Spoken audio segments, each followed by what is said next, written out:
Volgende op Diepe Waters. Bianca het vir my gesê hy was ontrou in 'n huwelik. Net omdat hy op haar gecheat het, beteken nie gaan aan jou verneekie.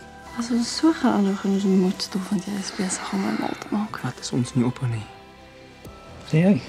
Ons het 'n sessie klaar gemaak en ons is nog steeds net vriende. Ons het gewys ons kan saam swem en dit is presies wat dit was. Net swem. Net so. Dit het my geklink jy insinueer dat ek flings met klomp vrouens gehad het as ek nie by die huis is nie. Dit is wat ek bedoel het.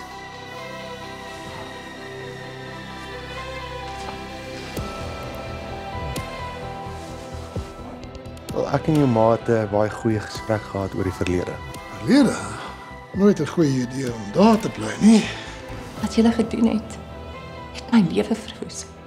Jy het dit aan jouself gedoen, popblap. Daar's geen manier my ma en coach Gys se kappel is nie. Hoekom nie? Hoekom nie? Ma weet hoe awkward dit sou wees as ma my coach date. Girl, ons moet praat. Trigger warning.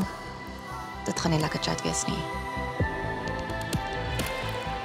Dit gee duidelik baie om vir hom. Nou het ek hom weggestoot, reguit in Bianca se arms in. Jy besluit was die regte een. Gys kom ons nou uit 'n moeilike situasie met Zelda. Ja, ek stem. Jy is 'n wonderlike man. Maar daar was net te veel losdraadjies om hom en homself. Môre! Ek sit bly julle het dit PG gehou, hoor.